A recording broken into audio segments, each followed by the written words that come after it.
another glorious day, my tea sippers, and you know what time it is. I hope you have all of your comforts together because it's time to dish the tea. And you're dishing tea, darlings, with Big Meach.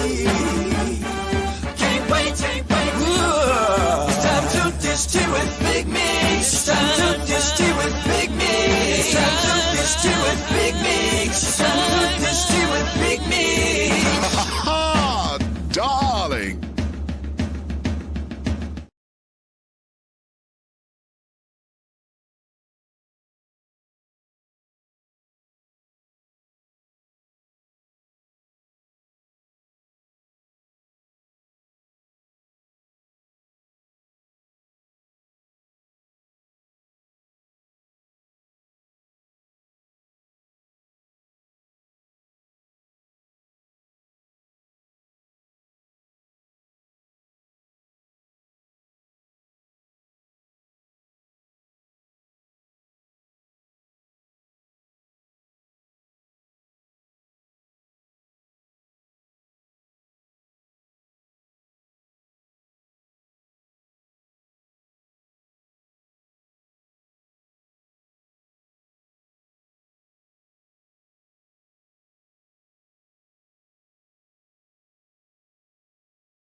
Can't hear. I'm sorry. I have my mic muted still. Okay, so I went through all of that, and you missed it. Well, I'm not going to do it again. Okay. Oh, child, I am technologically impaired at the moment, honey. I bought my little Hewlett Packard computer down here and carried on, and all of that. And I'm trying to get on the Wi-Fi and carrying on. It's not letting me boot in. It's carrying on. It's giving me all these different changes. And quite frankly, honey, it may be time for a new computer. Okay? And the thing is that I'm going to have to buy two because I'm going to need a desktop for home and a laptop from when I'm traveling. See, this has been my one and only. So it's been up and moving, this and that and all of that. And I'm thinking it's the wear and tear on her. The battery needs to be changed and all of the do-by-diddy. So now I am here. Now, we're on location. We are in Sparta, Illinois. How about that? Okay. Down here handling some family and personal business and things of that nature. And I came to ride shotgun and all of those different things. Okay. And all of that. So I'm down here. And we decided we're gonna do the show. Because at first, we getting comfortable and things. We just did the long drive. And I'm like, okay, so I'm very white woman today, honey. In the movies, right? When they go traveling, they have their travel outfit on. And when they get to their destination, they shower and change, right? Get out the travel clothes and put on something else. Because now we're going to get into the city and do So I got into something very comfortable, okay, very comfortable. And I'm cool. I'm still up here chilling. Mr. Lavelle is chilling as well, right? He in his own little groove and in his world and things of that nature. So we like, okay, cool, cool. So we said, we logged in. Coach V was on, right? So we went over to go watch Coach V for a second. And Buck was asking us, y'all coming on? Y'all coming on? And we're like, chill, okay. And I really had not paid attention to the time. And it was 7 something, right? And I said, oh, hell, it's already after 7 o'clock. And Rhea say, well, go hook up. You know, let's get it. I said, okay, well, cool, let's do it. We got time. I said, oh, we got time, right? And then that's when the computer, you know, this thing takes forever to boot up. Every time I turn her off, she takes like 20 minutes before she want to boot up because then she want to keep uploading and updating and all this old jazz. And all of that. And then we here. So I said, okay, we're going to use the phone. We on the phone, got the phone, this, that, and the other. Fine. Well, okay, my friend here uses his green screen. Perfect. I said, nice. We gonna do the same thing. Huh? Why is it I can't get the green screen on my damn phone? And I'm the controller. I'm the control portion of the StreamYard. And it's not letting me change my background. It's another so I can have my green screen so we can have our logo up here, right? It's not letting me do that. So I'm like, okay. So now I'm trying to get onto the computer. It's still rebooting and all of that. I finally got up, but now it's trying to log into the Wi-Fi here. It's not, and it's circling and circling. So I'm in that particular space right now. Okay. Right. So having said all that, honey, it is a gorgeous day still. Okay, we're not gonna let one monkey stop the show or whatever. Everything is still going to go on, and et cetera, et cetera. Tonight, we call tonight's serving of tea, darling. This is driving down the highway. That's what I call tonight's show, right? I got a couple of topics that I think are going to be very, very, very, very instrumental for us to get into. Now, when I told Red one of them, he believes I'm going to be solo on this, but when I get into it, I think it's going to be very festive. The second one, I know we're going to get into, okay, because there was a video that he played that sparked this particular conversation. And y'all know when I hear something, I like to go into the subtext and get into the roots of a lot of the stuff, right? So that there is going to be that. So having said all that, let me, you ready? See, I'm going to add him in. Come on. Okay, there we go. And see, that's the other thing. I got to use my phone. So, you know, the controls are a little different. So I'm like, Lord have mercy, I got to go over here and I got to do this and click this and then click that and then, okay. Hello, everybody. I think we got it. So there we go. Hey, y'all had to excuse me. I got a hold of some nachos from a place, and they made them from brisket. Okay. Baby. I feel like I never had nachos before. Okay. Wait a minute. Are you going to talk about the video? Which video, Chris? Wait a minute. I got to go and see what you're talking about. Which one? Okay. When Tiffany said, just FYI, last week's show was hilarious. Okay. You know what? Last week's show had it was off the chain. And I'm sitting up here like, okay, fine. You see, we had technological issues last week too, and I got cut off. And that a bastard. Okay. The federalists didn't want me to talk. What's up, EB? Buck Nighthawk King in the building. What's happening? Okay. There we go. Thank you. Okay.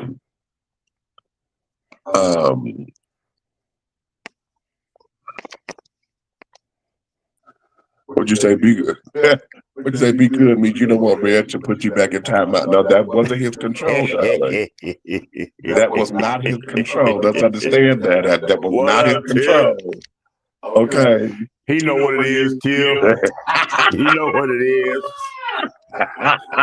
Don't keep his voice. Say the big red fella in the building tonight. WHR's famous. Big red fella, you know what it is. I will slap the hell out of Meach tonight. You know that. Come on. You think I'm scared of all that? That's it. I keep trying to tell him. And that don't mean nothing to me, honey. Whatever. I'll take your mascara. Come on, let's get it. And what? Draw on a mustache? Come on now. Okay. That nigga need a beauty mark.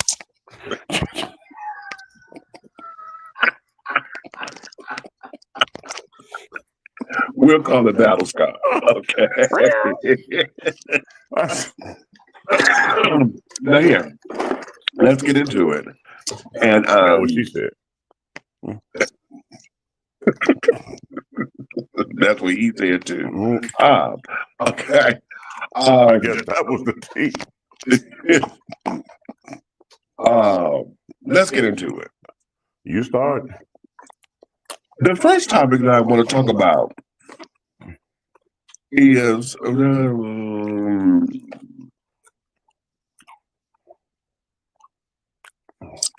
me go here first. Can you reuse condoms?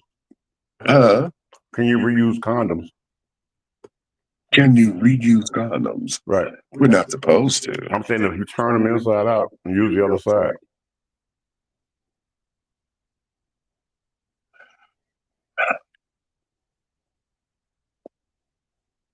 No, dear. No. You sure? No. Okay. Okay. No. What if you didn't complete the mission in the condom? Could you reuse it? Then you get a new one. That gets expensive. You get a new one. But now, serious talk though. Go ahead. Back a few years ago, in certain places over in the other country of Africa and continent around of Africa, and et cetera, because of the numbers of HIV was so significant over there. That's what they were advocating folks to do, because like they were getting a lot of the polyurethane condoms, not necessarily the rubber ones, and they were advocating for them to, if they had to use it more than once or whatever, because the numbers were staggeringly high. Polyurethane. Okay. And yeah, most of like the ones that are like the female condoms or whatever. I wouldn't know that.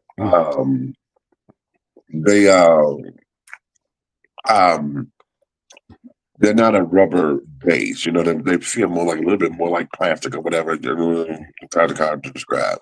But the little polyurethane ones were the ones that they were at one point telling folks in rural areas and in other countries or whatever that, they did not recommend it, but they were telling them to use it more than once or whatever, because they were trying to get the numbers down. So just on a serious note. Were they American made? Well, were they American made? That's a good question. I'm going to assume so. However, yeah, that there was something that was very interesting. The reason I ask, because you're a knowledgeable man. People ask me questions, and sometimes I save them for the show, because I really don't have an answer. Cause okay, I've had 6 children and 6 baby mamas, so I'm not too vested. 6 children, 6 baby mamas. Okay, well, since you open up that door, let's go here.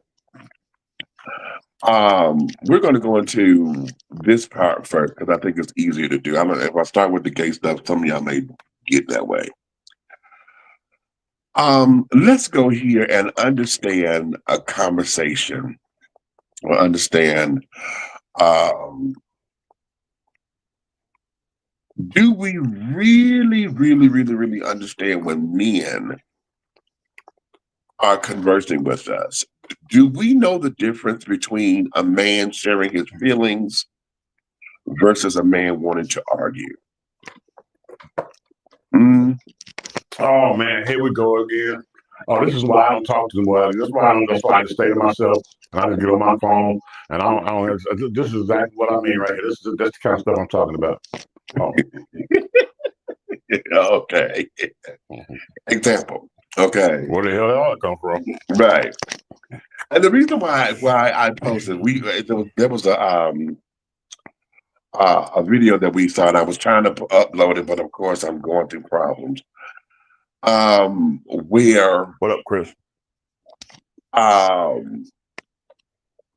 The guy is talking, and he's talking to his, I'm assuming his wife. He says in here that, you know, I'm not trying to be argumentative with you. I'm trying to share my feeling with you. I'm trying to share exactly how I feel, even though I may not have the right words and know how to shape it. You know what I'm saying? I want you to understand where I am, and I can feel safe with you, and et cetera, et cetera. I'm paraphrasing, but the message in it was just absolutely fantastic.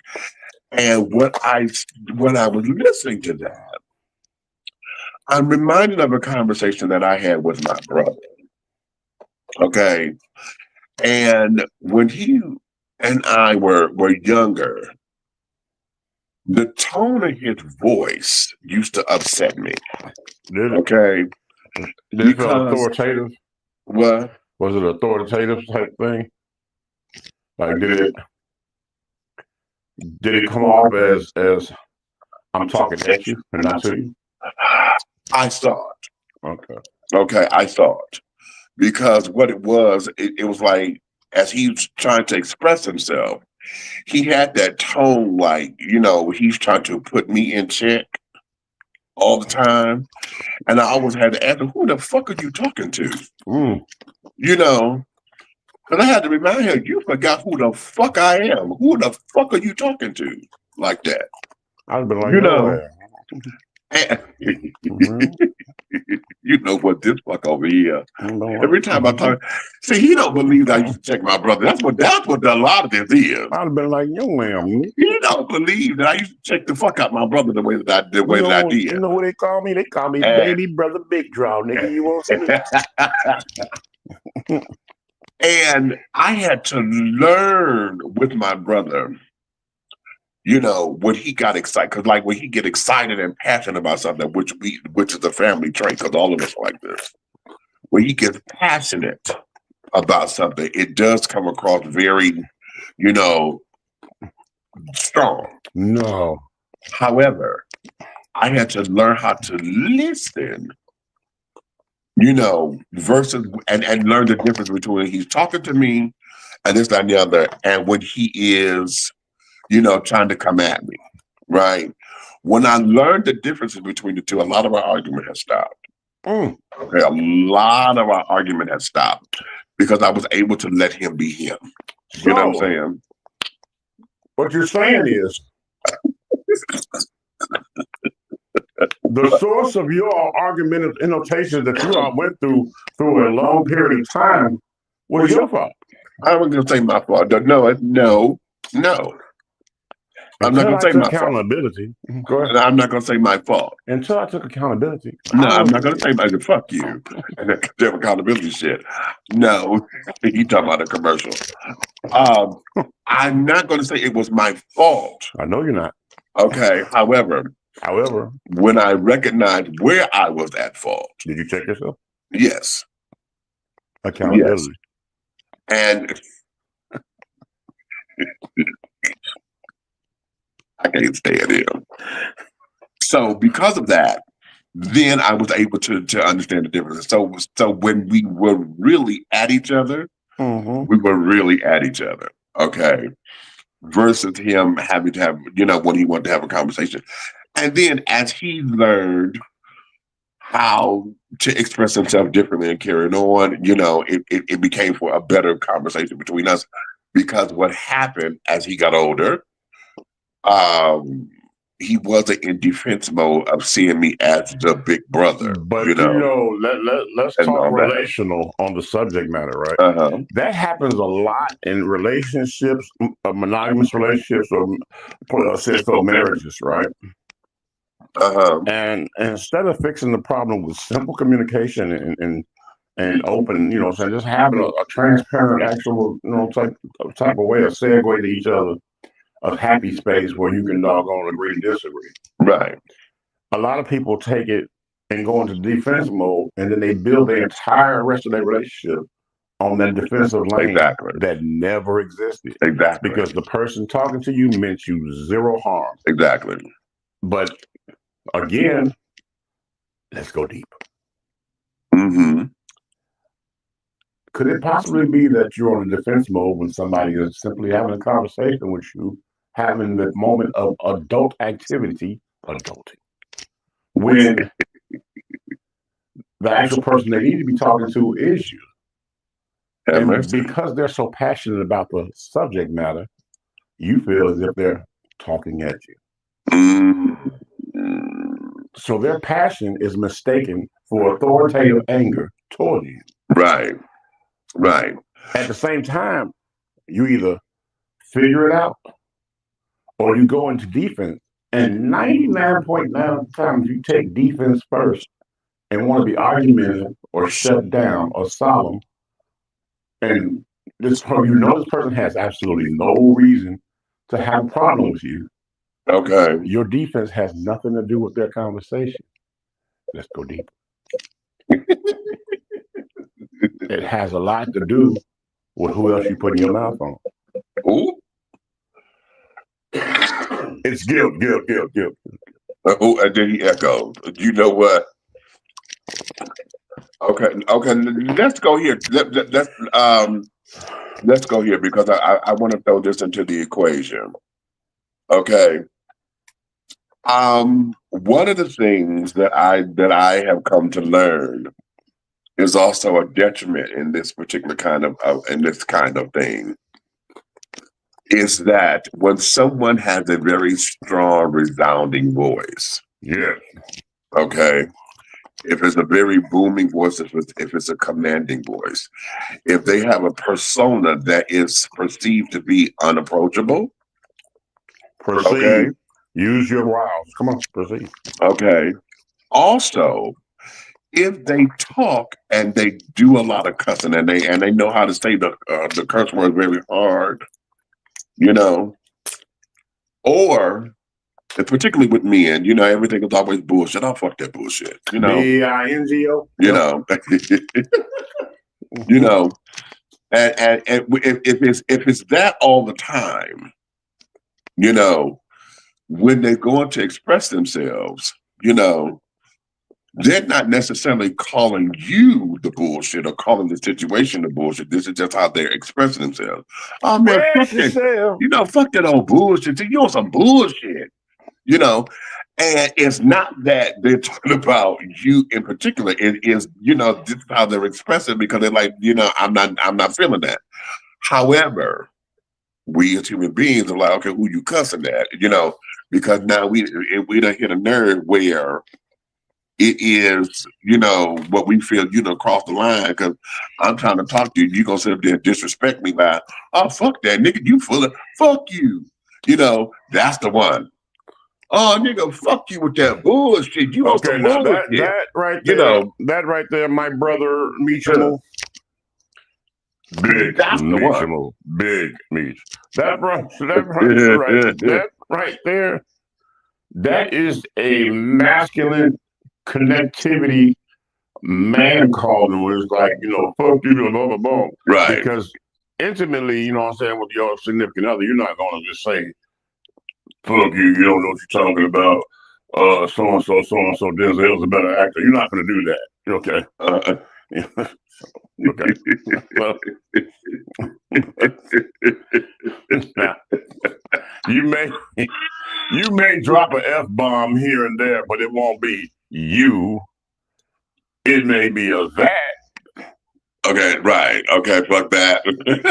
Right. Okay, right. Okay. Yeah, F that because so and so, so and so, so and so. But by the time you said F that,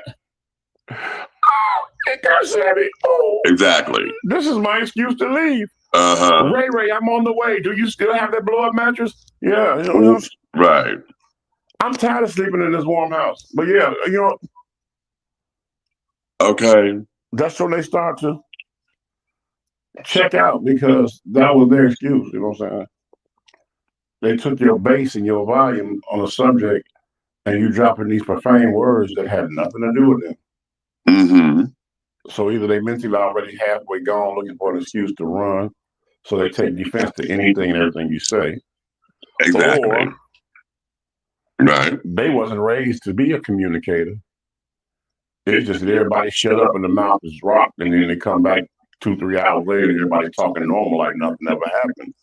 Okay. With in fact, we all know, us with a partial brain know that never solves anything. The issue still was there. It's just okay. You just stuck it up in the air for it to fall back down another day. All right, I like that, Tracy. When you said many of us use the bees, okay, everything become a bitch, right?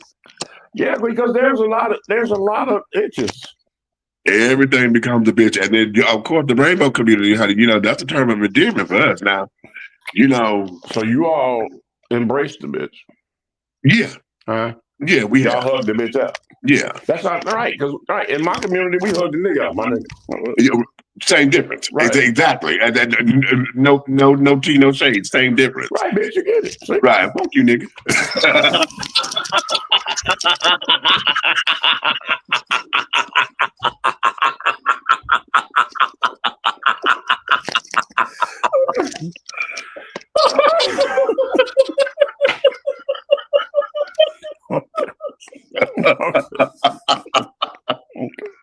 Right. Okay.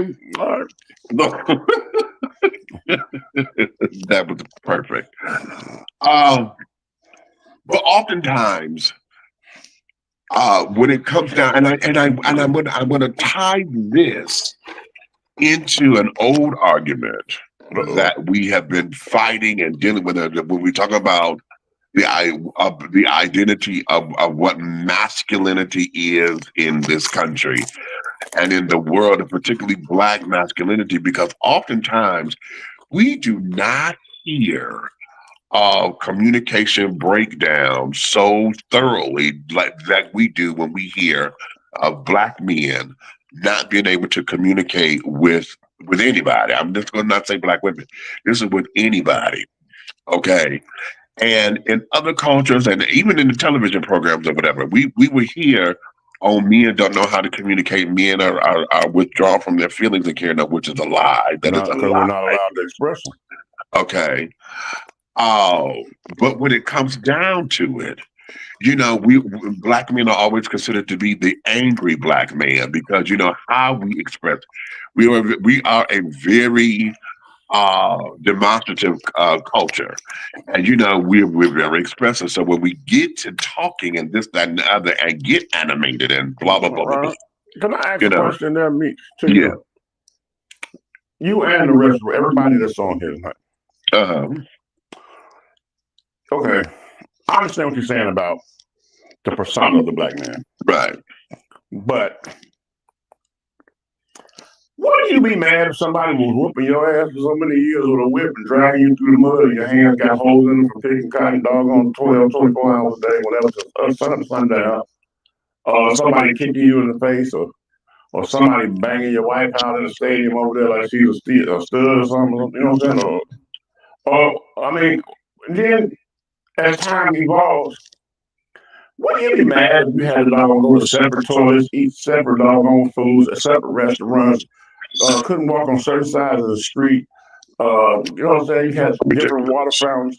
Wouldn't you be mad if you took all that same energy from the cotton fields to the country hills to the southern deals, and then they thought gonna put it in your wife's high heels, and now she don't have no respect for you in the home because they just replaced you with Section 8. What you be mad? Anybody would be. Here's the thing. Oh, okay. I'm sorry. Well, here's the thing. And what we have done is we have allowed ourselves to buy into the whole thing of men. You know, we've been taught not to express ourselves. We've been taught to man up and this, that, and the other. And when that one straw that breaks the camel's back becomes the nitroglycerin shakeup, and it becomes that explosion, that uncontrollable explosion, because now it's like all bets are off. I'm tired. Okay. When it gets to that particular point, then it becomes, see, I told you so. You know what I'm saying? Mm-hmm. And they said, are we still frozen? Because Tracy, you said it froze. Are we still frozen? Y'all let me know. It sounds like we going. I'm seeing the counter still going again. Y'all know last week I got cut off. This is part of why this question is so significant. Do we really know the difference in the communication skills between when a man is expressing himself versus being argumentative? Now, let me add this to the equation, because along with that anger process and what we have as Black men, then we also have the generational gap, because see, now a lot of the culture is very angry. You know, the music is angry. The music is, if it's not hypersexual, it is very violent sexual. Okay, the sex is so violent nowadays, child, and it's in the tone, it's in everything, and we're so busy trying to prove how hard we are, and we're not soft, to where we remove all the softness out of everything. And even when you're trying to be intimate with your significant other, that ain't even soft no more. Like I said, the sex done got violent and can't beat it up, slap it up, okay. I didn't fall into that. And etc. You know, we're there.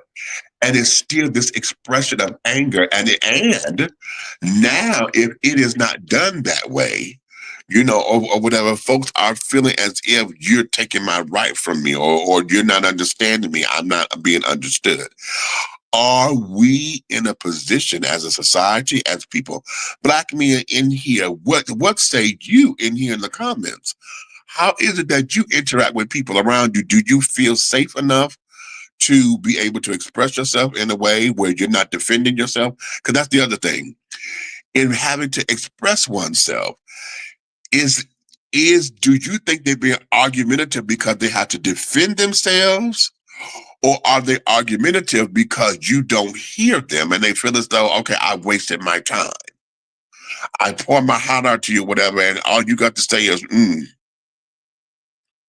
okay, you're not asking me a follow-up question or whatever, or because I'm not saying it the way you want me to say it. Ooh, that's the big one. That's the big one. Okay. It's not coming off. Okay, now wait a minute. Let me do this. Okay, let me do this.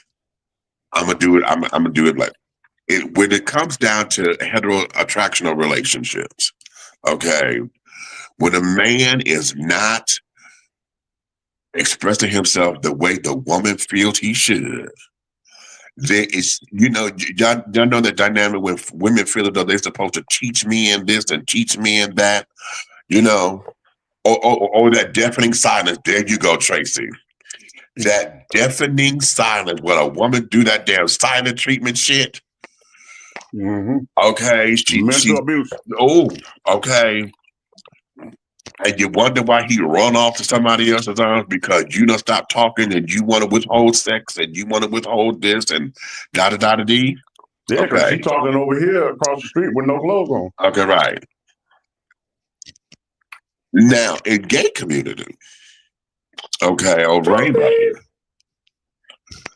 what ends up happening is a man to come bark. Oh. Okay, here coming bark. Did you go RF? I'm a beat show.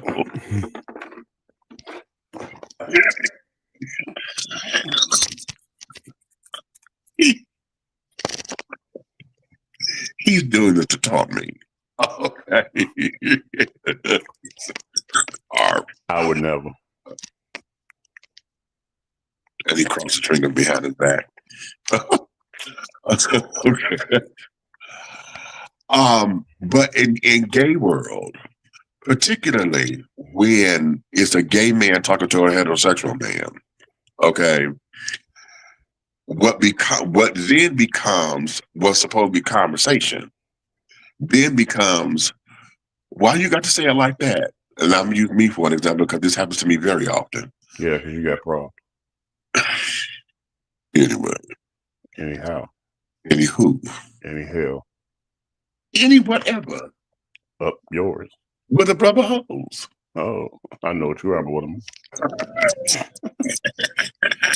I am rubber, you are glue, and bounce off of me, it sticks to you. Okay, sword fights are out.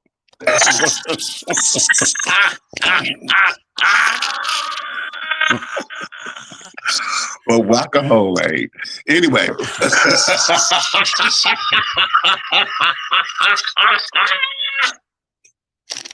Too much sugar is bad for me. That's why I drink tea. Okay. Somebody come get this trigger. But when it comes down to a heterosexual man talking to a gay man, it becomes, when we're trying to sit down and talk or whatever, it becomes, why you got to say it like that? Right. Why I got to say what, like what? That. Like that. What? And then we sit up here going into this whole nothing. Oh, what the fuck are you talking about? Okay. Right? Can I answer this question? What? Oh, Jesus, you talking my language. Hold on.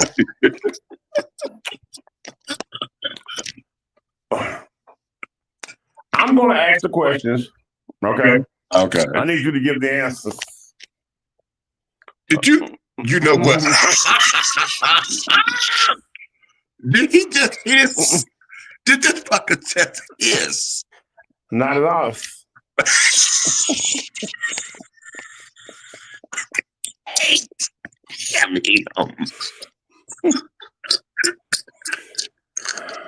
I just want to know why you said what you said.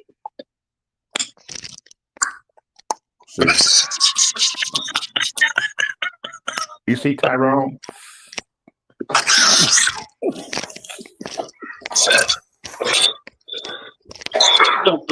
He trying to kill me. Wait a minute. They got me gagging up here. He by himself, y'all. Stop it. Okay. Ghost meat. Go ahead. Right.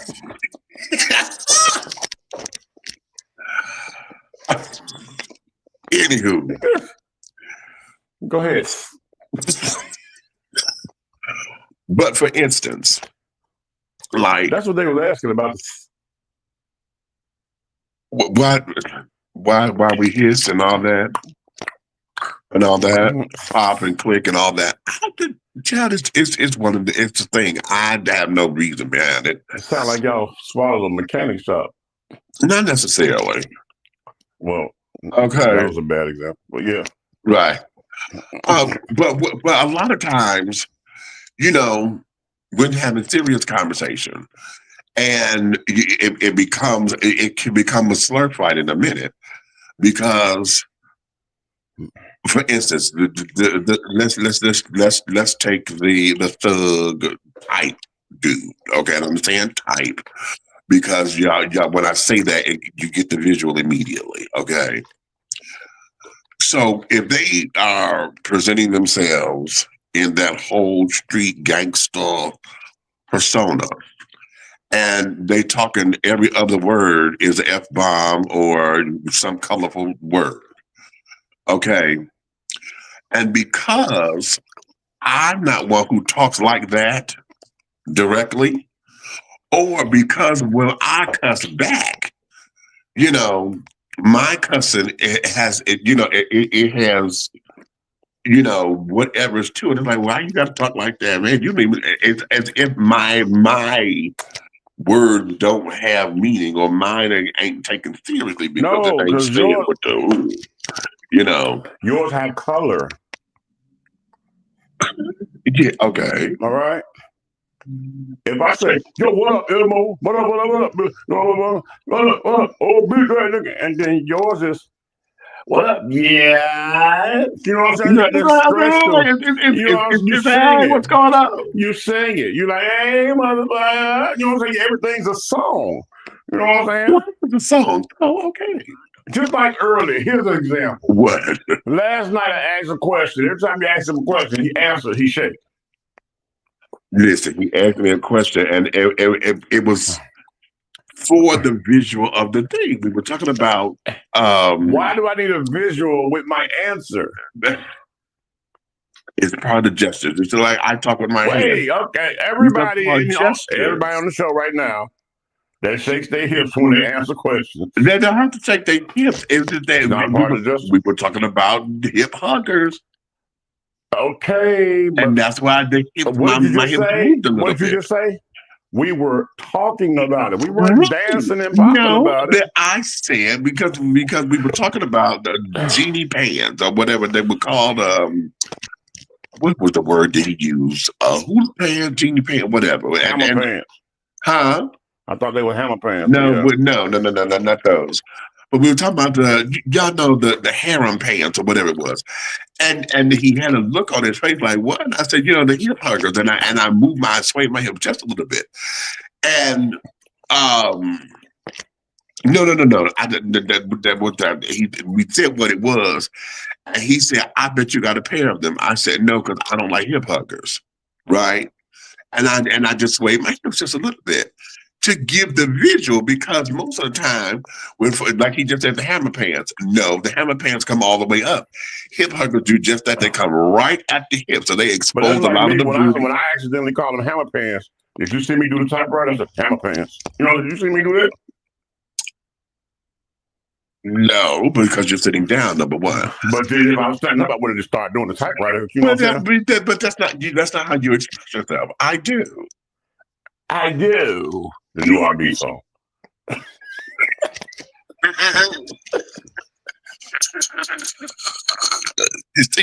You see what I mean?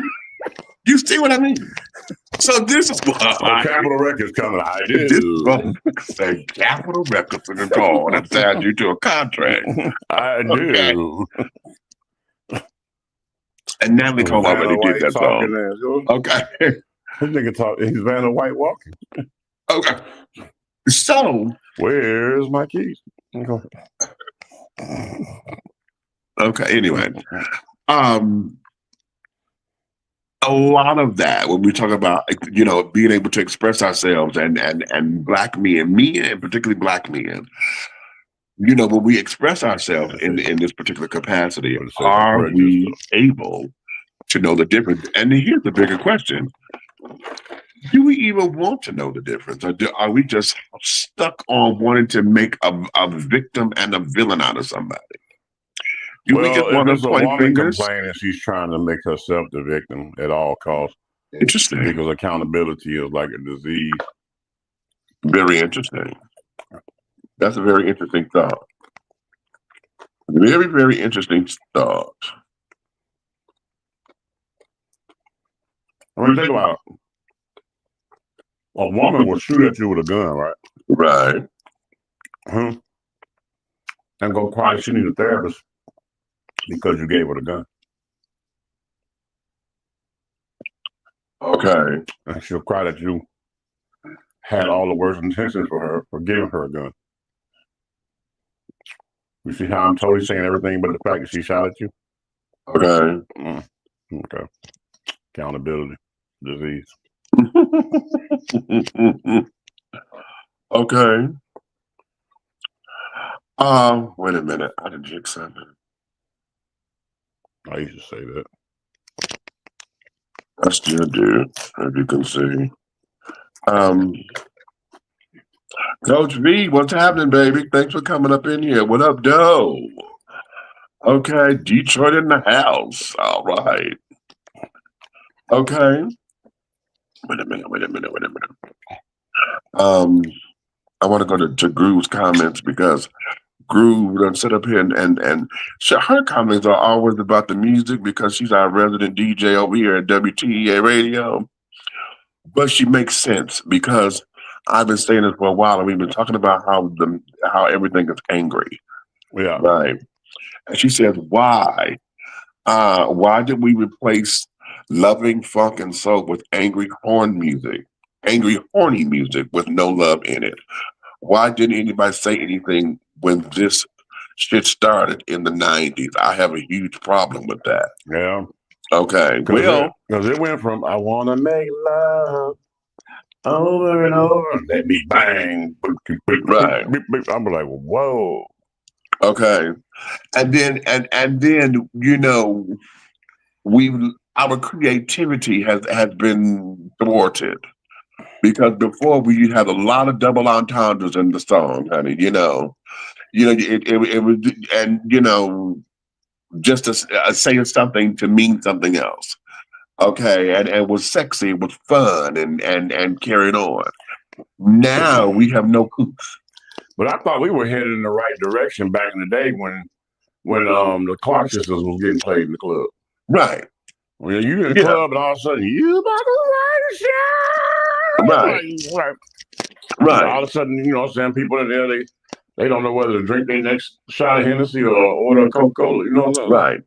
Well, when the gospel music became secular, and they started playing it in secular clubs, and we were able to get into the beat and carry on, because I remember that all day. And Stomp broke the doors open. Yeah. When Kurt Franklin dropped Stomp, right, it blended the worlds of understanding when it came to music. Exactly. Yes, I'm in here and I'm doing things that are considered obscene of this world, but I was born into sin, but I still keep God first in my life. I love him more than I love this drink. Right. And I love him more than I love this atmosphere. Okay. So am I a heathen? Ooh. Or a lover of God that's just been misguided on a world that really offered me nothing but sin, and I have to fight every day to not go left or right. Okay. Here's the thing, and in all of that, did I describe marriage? Go ahead. In all of what's been happening and carrying on, and everybody's belief system becomes very different, and all of that, what we have forgotten to do is learn how to be human. Okay, we have forgotten to take both our spiritual walk and our human walk and find that happy medium. We've been trying to sit up there and say you either one side or the other. But one of the things about this human experience is that there is a happy medium here to where we have to learn what the balance is. I keep telling everybody always say God is not a God. God don't like ugly and he ain't too fond of pretty. I said, but God is a God of beauty. And one of the things that you have to understand about this world, honey, if you have not paid attention, and that this world is all about balance, honey. There's hot, there's cold. Okay, there's dark, there's light, there's a yin and a yang. This world is about balance. What'd you say? There's a church and a cult. Exactly. Right. It's all about balance or imbalance. It's balance. Okay, one more than likely cannot exist without the other. Okay, good and evil. All right. Light and dark. Light and dark. Hot and cold. Okay. Man, woman. Okay. One does not exist without the other.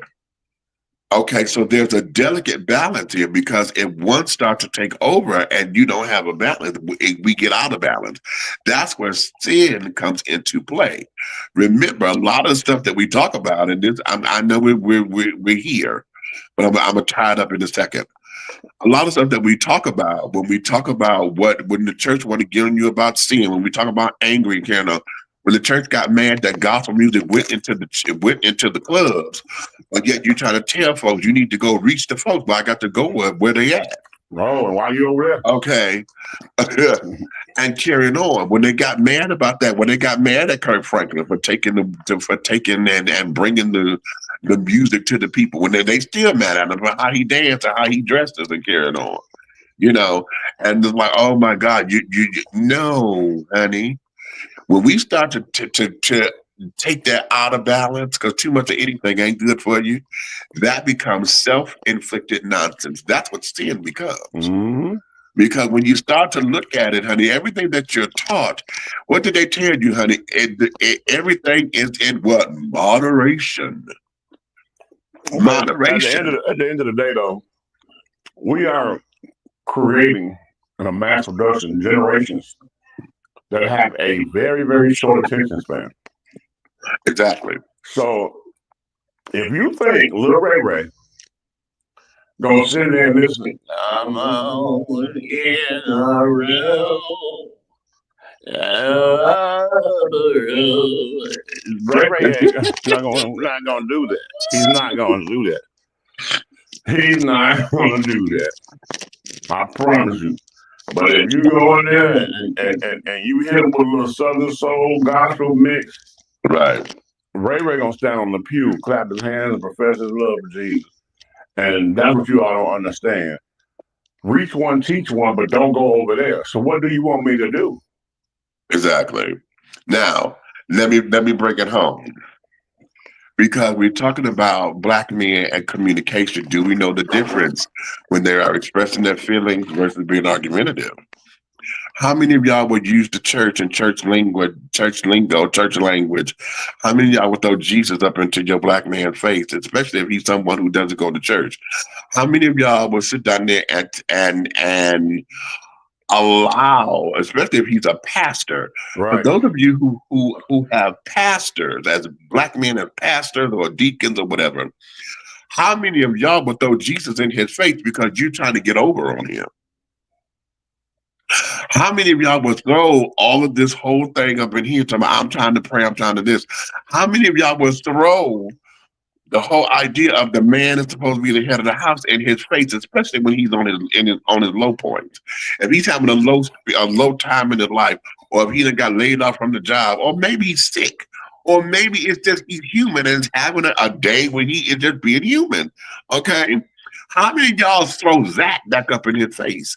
And then when he sit up there and say, "What the hell is this? I can't be a man. I can't have a day. I can't. Today is a day I want to sit and scratch my nuts while I'm watching the football game. I don't want to do shit else today." Meach, well, I'm going to tell you this, and I tell you this wholeheartedly. Well, what you saying has a lot of truth in it. Oh, I know. But let me give you a something that's even that takes that and it makes it even worse. Give it. You can pour 5, 10, 15, 12, 11 years into somebody or something when it comes to any type of family or family values or whatever. Right.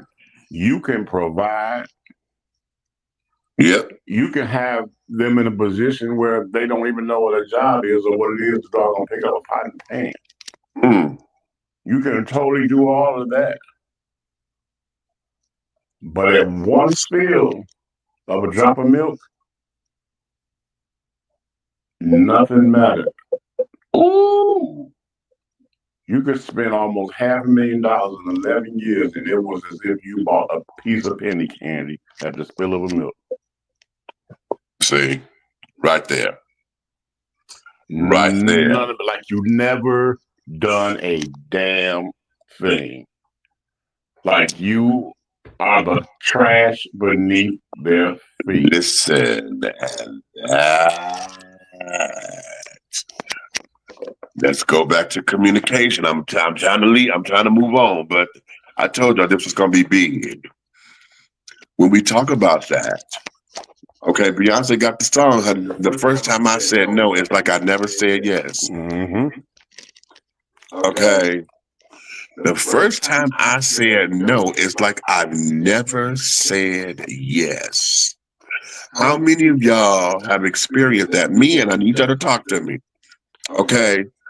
How many of y'all have experienced that to where you make an executive decision? You make a decision to move your family forward because as the head of the house, if that's your position. Because the right reverend over here like to say, okay, some men ain't the head, they the neck. But my problem is, I don't care which position you play. If you are the neck, how come you're not making the head move? Okay.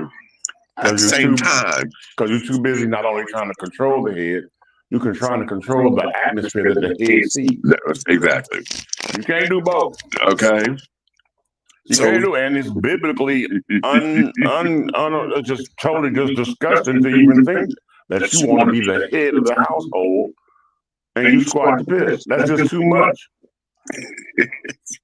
That's just too much. You know what I'm saying?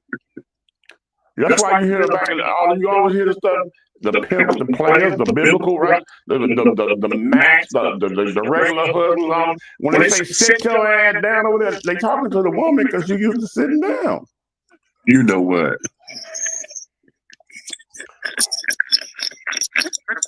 You know, and my thing is this. How you gonna give me a dirty look if you ain't the neck? You know, you're supposed to be able to go. You know what? But you want to be the head. You know what? I mean, make it make sense to me. I'm just trying to figure it out. You know, somebody asks your husband, "Hey, how you doing, Deacon Johnson? What's going on today?"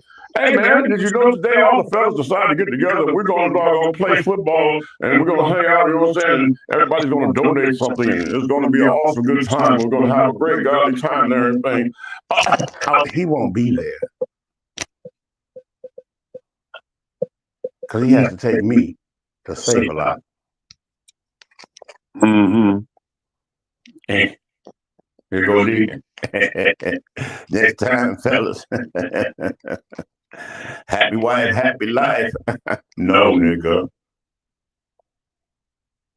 Okay. No happy wife, happy life. That is the worst statement ever put on this earth. Okay. She happy, you miserable. We filling up the mental health clinics after they gone to make somebody else miserable. Okay. Y'all better figure it out. All right. Now hold on. The second and thirds don't last either. Oops. I'm gonna take a break right here. Well, break then. Because this just opened up another can, and I think we touched on this slightly, but I've got to go here. Okay. And when we come back, still on this about communicating thing with men and Black men in particular, why is it that society has made it so to where it is always the man's responsibility to have to start over? If the marriage go bad, if the relationship go bad, if whatever, why is it that it is always the man who is supposed to start over? And I'll get on that when I come back, because I hear you ladies saying. Go get your popcorn, because I'm gonna act a monkey. Okay, I hear you ladies, but we finna get into this, okay? Go get your popcorn. Get your notepads. Hit record, because I don't care. See you when we get back. All right. Attention all business owners. Use your advertising dollars here. Looking to reach a more diverse audience for your products and your services? Well, this is the platform for you. Dishing Tea Entertainment welcomes all businesses who wish to expand their brands and looking for clientele that's more than grown and sexy, but also the seasoned and sophisticated. For more information on how this spot can be yours, contact Big MEACH at 404-914-5610 or go to our website at www.dishingtea.com.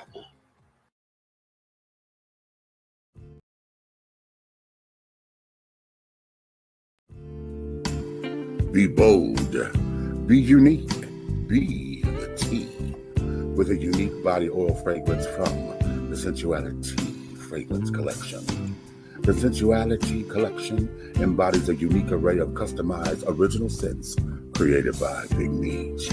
Indulge yourself in such fragrances as eye candy, foreplay, anticipation, shower fresh, naked beauty, or pay homage to the motherland and choose an oil from our exclusive Wakanda collection. Over 17 different scents that will tantalize your senses. Order yours today. Log on to www.dishingtea.com for more information. Because remember, it's all about the tea. Sensuality, that is.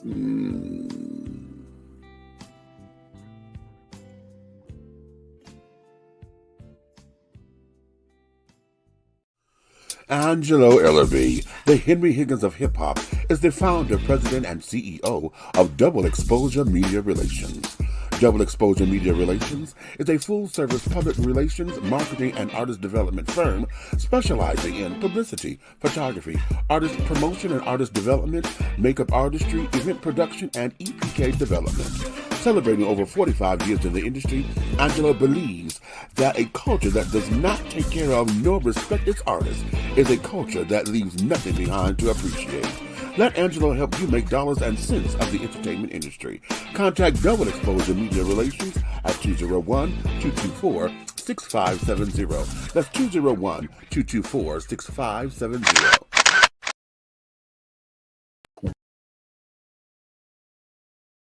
Welcome to Alo Nana. Treat yourself to the luxurious experience of having all natural shea butter soaps and body balms that will soften, radiate, and even exfoliate your skin.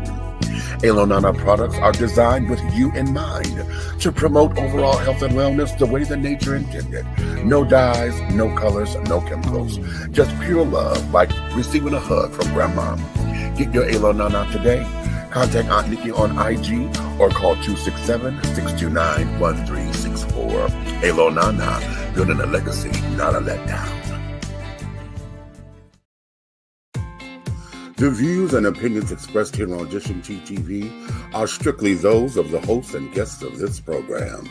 They do not reflect the views and opinions or governing actions of any of the sponsors or affiliates of Dishing Tea Entertainment, Artist First Entertainment, Big Guy ENT, Atlanta Hot Radio, Black GDP TV, or Diversity TV.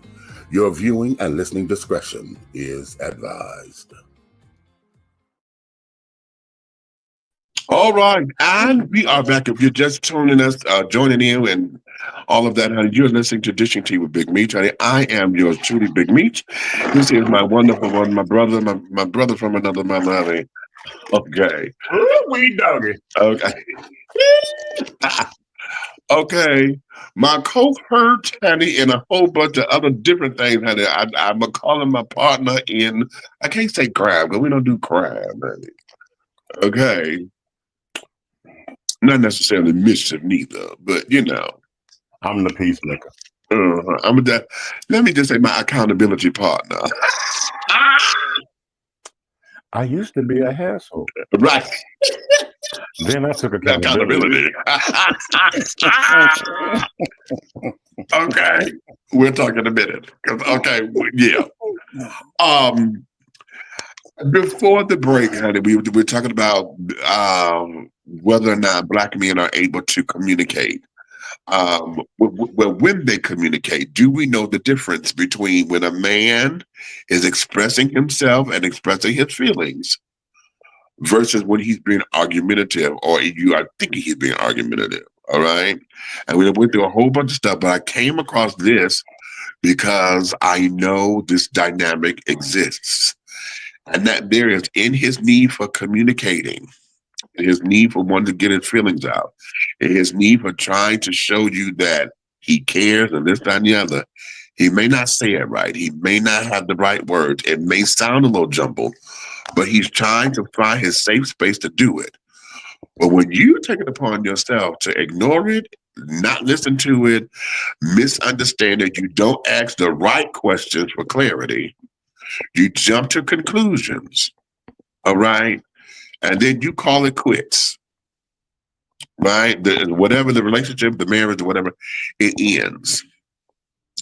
Why is it that you think that everything that he built is supposed to go to you? Why is it that we have allowed our culture, our society, everything about what we know, why have we allowed it to say that a man is supposed to always start over? Y'all look at this, okay? And I'm talking to Black men in particular because I don't know it from any other point of view. right? Well, we done seen, let's put it like that. Okay, we have seen how the welfare system come in and get men on child support and carrying on. A man can't get remarried and have another damn life. Okay, and carrying on because the child support system's up there and take all the damn money to where it prevents him from taking care of himself. Okay, we see that in divorces and carrying on. Eddie Murphy and Raw and carrying on. I want half his shit. Okay, give me half. You know, and this, that, and the other. We talk about prenup agreements and carrying on, but most folks don't even know what that is. So we go in, and a man is supposed. Y'all want to stay on him about being the breadwinner. Stay on him about being the head of the household. He builds. He buys you your home because you want the dream home. He gives you the dream wedding because this is your wedding, honey. Okay. Men, why do we do that, men? Both of y'all are getting married, but y'all leave all that shit to her because it's her day. Right? So you out $11,000 for a wedding that's hers for one night. You buy the house. It's your house. Apparently, weddings expire in 10 years. Okay. You buy the house. You buy not one, you buy two cars. If you fortunate to get two cars, you know about two cars. This, that, and that. And now it done went and okay, we said, you know what, we're not gonna do this anymore. However it went down, I'm being easy. However it went down, we said we're not gonna do this anymore. How is it? Quit saying we, because there's never a we in that.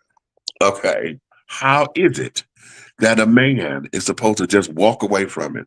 You get the house.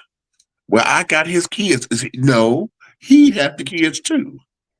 You want the house, you get the car, you get the, and he's supposed to go live in a hovel some damn where, or some kind of apartment building, and yet still foot the bills because you not only do you get all that shit, you want alimony.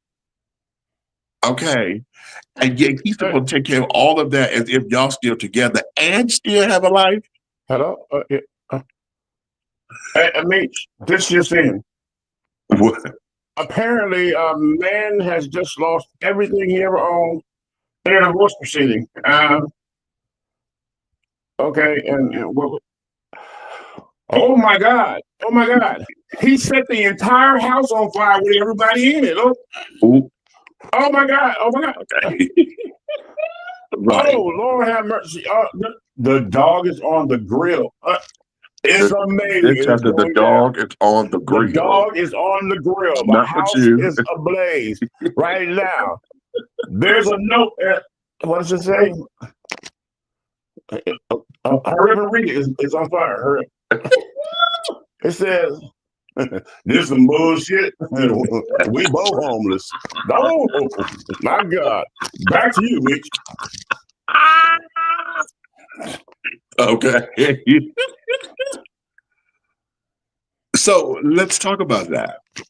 Okay, why is it that we are in a society that says that? And I'm gonna tell you, I know when I was a kid, I used to hear this all the time. As long as there is a man in this house, as long as there is a person that has that third appendage dangling between his legs, as long as that somebody is like that in this house, there is nothing that he's supposed to get up and go get a hustle, go get us something. And we have encouraged men to, when they say a hustle, they mean legal or otherwise. Whatever this is, this whole thing, I got to do what I got to do to take care of my family, it becomes that. And so when a man has got his back up against the wall, when a man is sitting up there and not committing the crime, went to go rob the bank, went to go, break into and stole a little money from the corner store or whatever. Hell, he done hit grandma in the head and took her purse. Whatever this is, and we got to that particular point, then we mad at him for making bad choices. Oh, there's plenty of jobs out here. Oh, but here. Go ahead. Oh, let me interject right here now. Look. Rolling with you the whole time. Right. That you selling dope. You on top. Okay. And then you catch a case. Ooh. And now she's on the other side of the glass talking about, what am I supposed to do now? Oh, Look what you done got yourself into. how about that? Not yourself. And all you thinking on the side of the glass is, Trick, we was just in Turcos last week. Right. All expense paid by me. Right. Did you drive the Bentley or the Benz to the jail to see me? Are you serious right now? Right now. Exactly. Did you not go and sell the $300,000 car to have a retainer and money for me to come home? What happened? Okay. That part. But you're sitting here telling me that what are you going to do now, or what are you supposed to do now, and how are you supposed to eat? Go in the kitchen that you don't use. All of that. Yeah, there's a such thing as a grocery store where the food is at.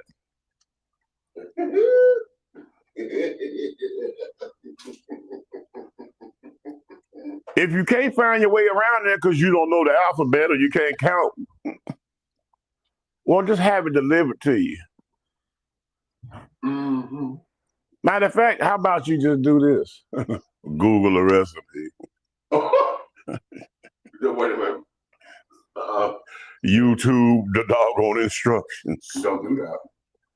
Yeah, YouTube it. It'll tell you how to turn the stove on. Don't do that. I'm just saying. All of a sudden, you telling me, oh yeah, Big Jim came by to check on me and the kids. Yeah, you know what I'm saying? Yeah, he came by to making sure we was okay and everything. And then little Timmy sitting next to you go, Uncle Jimmy this morning fixed me pancakes. Damn, you work fast there, baby.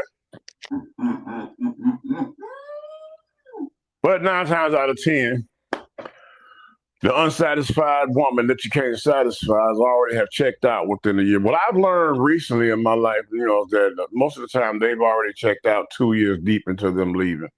Prior to them leaving, they have already left. Everything else is faking the funk from that pool. Okay. You know what I'm saying? So, you know, the only problem is we don't get awards for the stage play that we were starring in and didn't even know we were in it. Oh, not the stage play. Yeah, I'm like, I mean, dog, can I get a Tony? But it's, I mean, but at the end of the day, this is what we're living as men. You don't know if every day you wake up on a stage, or do you wake up in real life? Because apparently the people around you are actors and actresses. And mercy. Your love is scripted. Ooh. Damn, that's a title. Do women love harder than men? The answer is no. Because we're willing to give everything and sacrifice all that we have to a woman and children that don't even belong to us. To get turned around and ask the question, what have you done for me lately? Ooh. I'm not going to get any deeper because I can't find nothing but profane words to say. You trying to keep it classy? I'm trying to keep it classy because in the world that our dear president is trying to create right now, y'all be careful, ladies, because pretty soon we'll be able to shoot your ass for the stuff you're doing to us and nobody do nothing about it. Okay, now on some real talk. Be careful because the games you playing, they're real. There are 75%. Did you know what? Did you know 75% of the patients in the United States of America for mental health clinics are men? Did you know 75% of them are divorced men? How about that? Did you know all of them steal from relationships? Right. Did you know that whether it was a parentalship or a companionship or a friendship or a partnership, some ships sailed and they motherfucking life and turned them into killing people. How about it? How about it? Understand? So be careful. Now, because karma can be your cousin. Oh. You know, in my book, Epiphanies Along the Spiritual Journey. Please call me when I'm on there. In my book, I say karma is the world's greatest farmer because she is going to give you and harvest the crop that you plant. You plant tomatoes, honey, karma is going to give you exactly what you plant, honey. Okay? But let me go here because I found my angle how I could get this other topic in here.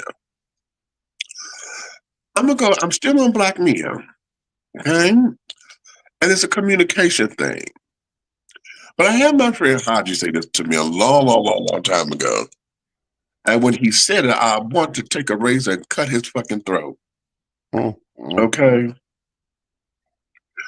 Because it was how he said it. Now, Haji could be an ass and he knows it. Okay? And he does this shit on purpose because he likes the fire. Okay? And he likes to have these kind of conversations. Okay?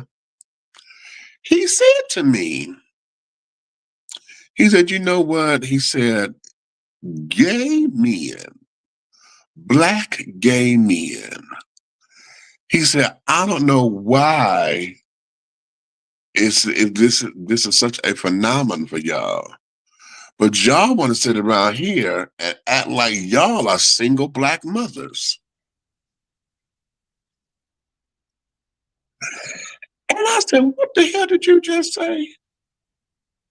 He said, you want to act like y'all single Black mothers. He said, listen at you. And he was, because he was coming on me because you know how we have our family, our gay families carrying on. How you sitting up here talking about you somebody's mother and just a grown ass man who don't want to get a job and carrying on and you don't enable this fucker to just come in your house and this, that, and the other. Ain't nobody enabled anybody. You know, I said, you don't know the dynamics of all this. I mean, we were really at it, right? And then I had to sit back and I thought about it because I was like, okay, let me look at what he said, you know, because when I'm in battle with somebody, as long as I'm battling, I ain't got time to sit down there and hit. Well, let me not say it like that. I do have time to listen to you, but if I feel you on some bullshit, you know, I'm gonna defend with my position. If what you say resonates with me because I have a conscience and it's like, especially if you start tugging at me. If it tugs at me, then I start to go look and investigate something because it's like something about that. Why is it rubbing me that way? Right? And when he said that about gay men, particularly Black gay men, and how we communicate like we are single Black mothers, I had to look at that. Now, rainbow children, I want y'all to come with me now. Because how many, particularly for those of us who are not the masculine bunches, you know, we're not in that masculine circle, okay? How is it that we have learned our art of communicating? Look at how we deal with our friendships. Look at how we deal with our relationships. Look at how we deal with friendships, okay? Whenever we are in that particular position, I'm a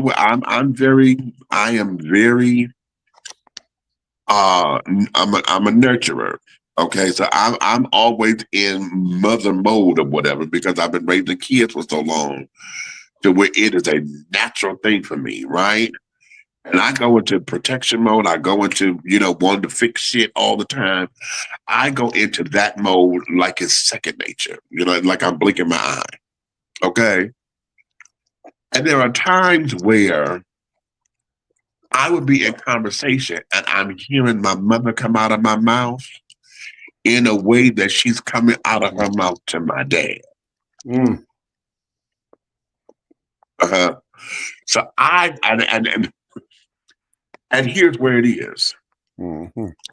when we talk about that, particularly those of you who straight children who deal with gay folks, and if y'all close, what is that dynamic like for you when you hear this? And so remember what I said earlier about the conversation of why you got to say it like that. Okay. That conversation, I'm alluding to this. Okay. What say you in that particular situation?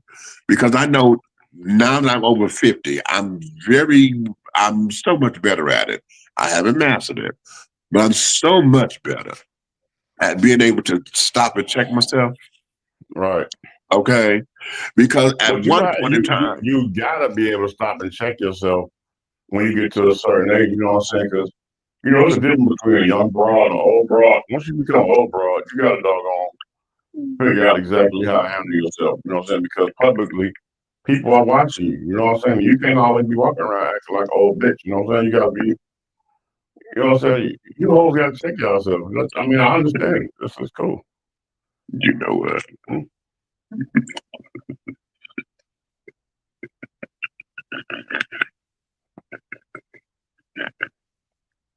Did I say something wrong? Back to you, Beach.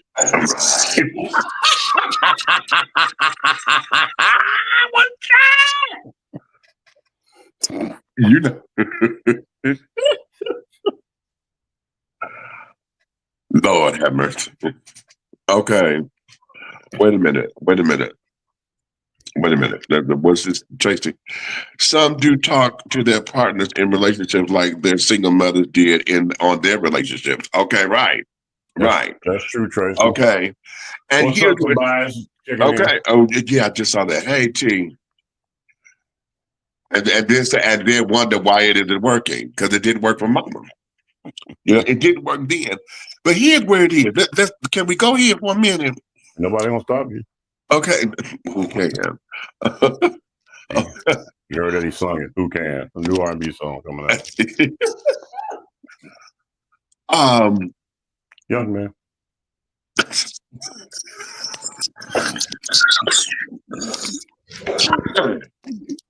He just threw a finger over here, that personal rifle. Here's where it is. Because oftentimes, let's look at this. Let's look at how we defend arguments. Okay, I know I'm a feminist. I would defend I would defend women that carrying on. You're a boy, Damon. Go ahead. Look at how we attack arguments. How do you attack arguments? Look at how we present ourselves when we are being proud of our kids, of our this and our that. You know, pride, children, right? I think it's bad when you give that proud moment to your child when they may have come up monetarily, right? But they may have done it the wrong way. Have you seen these new parents is applauding the child like, where you get this from? Oh, it was sitting on the counter in the store. I grabbed and walked out while I got my stuff. Oh, good, baby. I'll take this to the store. Right. Rewarding bad behavior and stuff. I keep trying to tell everybody, if you stop and check yourselves, right, you'll find out that a lot of stuff that we go through in our communities are self-inflicted. Self-inflicted. Right. I'm trying to tell you. I was a jackass until I took accountability. And you should take accountability too. Okay. Listen. I bring this up because oftentimes our need or our want to be heard, understood, particularly Black gay men, and I'm going to say butch queens, femme queens, not our masculine children, because our masculine community of the rainbow still operates like what'd you just say? The masculine community of the rainbow. Okay.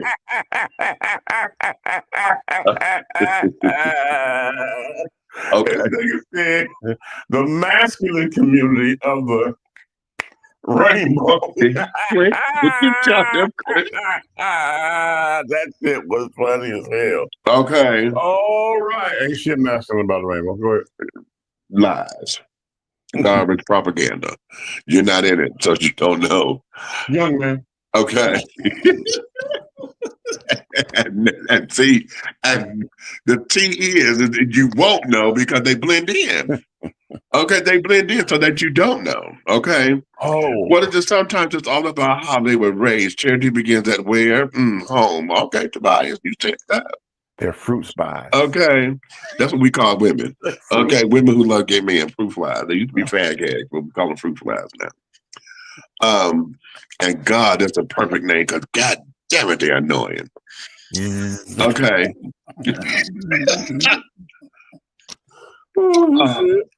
Oh my God.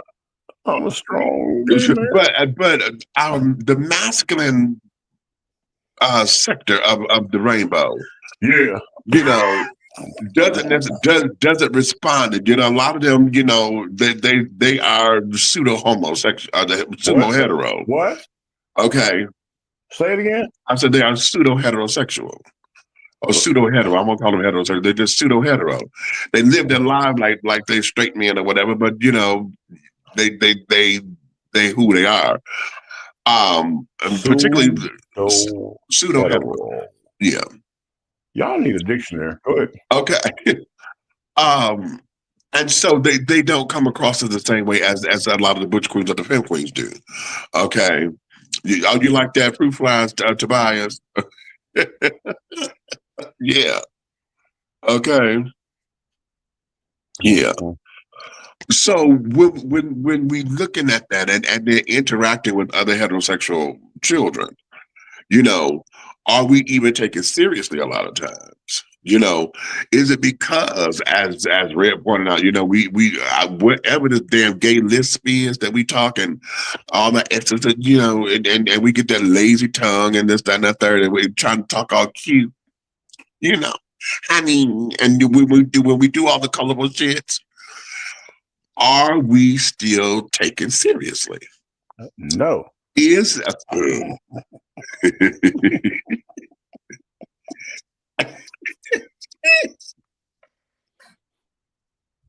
you know what? Yeah, that's all right. You know, it's okay. It's okay. I'm gonna be. I'm sounded like Snagglepuss. Okay. Okay. But that's part of that black man communicating. Okay, because he hears it now. When we did Tobias spell it? Yes, he did. Okay. All right, T. Okay, pseudo hetero. That's it. Wow. Okay. And our survey said. Okay, right. Okay. I identify as, how about that? Pseudo hetero. What are your pronouns? Okay, right. But in that communicating, okay, and trying to be taken seriously, and understanding that, just like with the thuggish type, you know, like I was saying, you know, masculine men who talk and they F-bomb and this, that, and the other, you know, and they had, you know, they got power and resonance in their voice or whatever. Is that mistaken for anger all the time? Because here's with the queens. See, with us, and if we sit up there and we get to snapping and carrying on, and we get to, okay, bitch, honey, let me read, and you a queen, you know, do all that, and we get there. What's that? But you say you're a queen. You're not. What? Okay, you said something about something about a tough queen earlier. Butch queens. Butch queen. All right. All right. He said tough queen. Right. You know what? You heard the I damn said. So he want to sit up there. So he tried to he rolled his thing. You heard what the hell I damn said. What kind of queen are you? You keep calling us. You keep saying we. You a queen? I'm a butch queen. Did you say bitch or butch? A butch. Oh. A butch. Butch queen, honey. See, I just took the I out, put a U in it. Are you? No, you I'm not. What you say? You are. Are you? Hey, bitch butch. Queen. The butch bitch. Nah, I seen that would be one of them guy girls, right? What?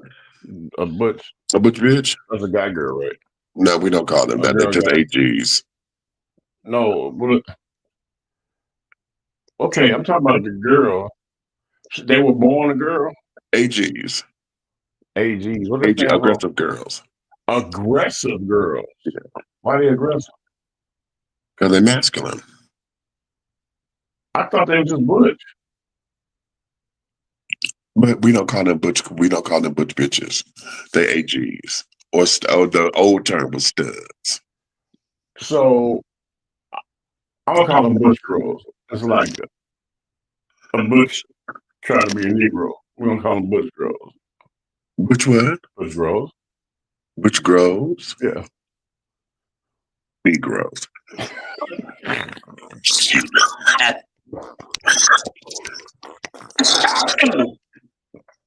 Butch girls. I'm sick of him. Butch girls. Now he got mad at pseudo hetero, right? We need a damn dictionary. I'm trying to get in the book. Butch grows. I cannot. Okay. I'm just trying to get into the stores, you know what I'm saying? So I want to be famous. Okay, it's okay. What'd you say? Old school bull dabble, right? Bull dabble. I remember I used to hear old people when I was a kid saying that.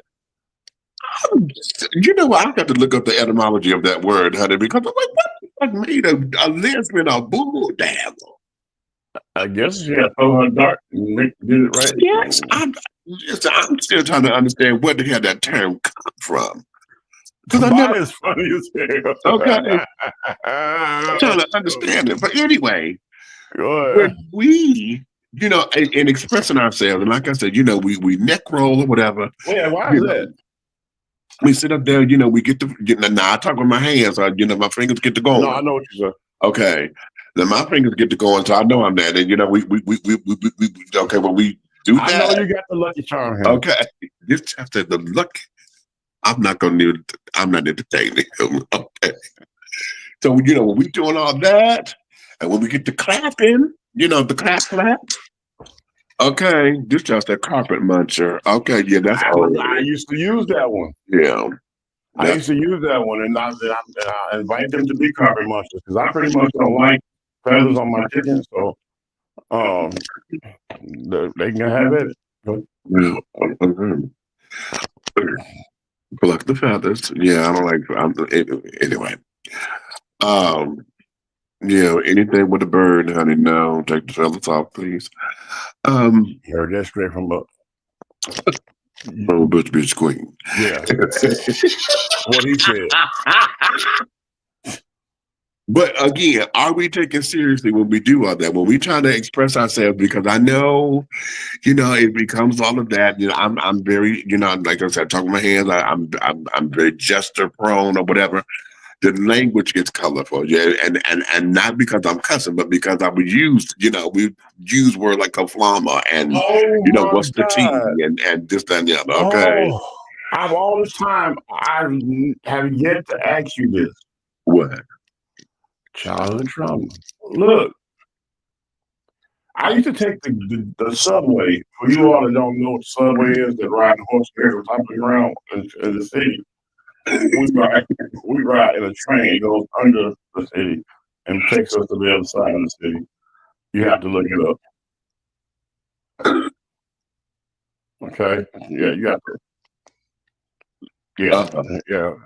It's a train. It's not what you and Delilah and the rest of the rednecks did. It's okay, look. I used to ride, right? And I remember standing on the platform, you know how you wait. The platform is down where you wait for the train to start. But the people, your people, they were talking, right? And at first I thought they were hearing impaired. Okay. He said, hearing impaired. Stop. They were having a whole conversation, and they was pre-world biggest snap clipping and all this and this, and they were like, but they were like, yeah, you know, and they were throwing some shit with their hands, and I was like, and I got looking like, what is going on? And then, but you know, a gentleman that seen me looking very confused. Mm-hmm. He said, "Oh, they gay. That's how they communicate. They don't want to know what they're talking about." Have you ever heard of that?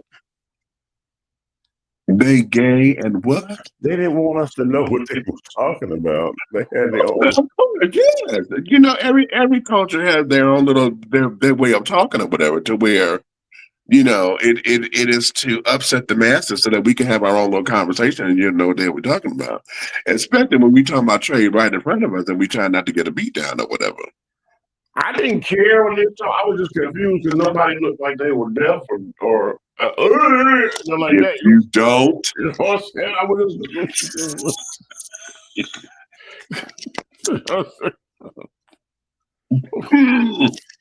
I'm just saying. Nobody looked that way. Nobody looked like they were handicapped or anything. They just was. Yeah, well, you know, where the hands get to going, and then you know, this, and you know, with the twirl, and you know, and I was so confused. I was like, yeah, you know, we grabbing syllables out the air and carrying on, and yeah, you know, yeah, that's all in how we talk. Okay, I'm gonna say this: unicorns are not real in your world. Damn it. Back to you, Mitch. Yeah, back to me. Okay. Emmanuel says bulldog was slang for African American community language to describe masculine or butch labor. Yes. We trying to get where it came from, honey.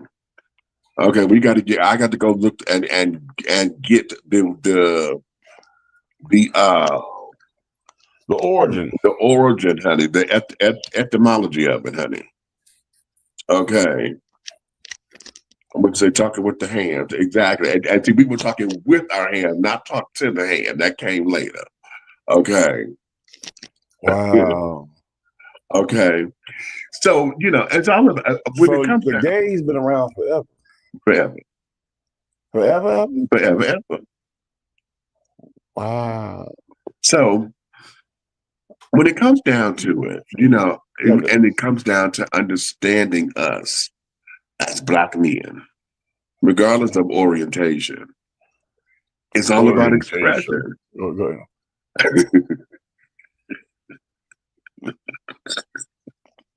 What that tickle here? Just see, it ain't easy being me. Hell, you just told me that y'all been around for years. You said it ain't easy being you. Really? Imagine being a heterosexual slave picking cotton and standing behind you is a bunch of y'all picking cotton. You can't turn your back. You got to pick cotton sideways. If we picking cotton, honey. Yeah, but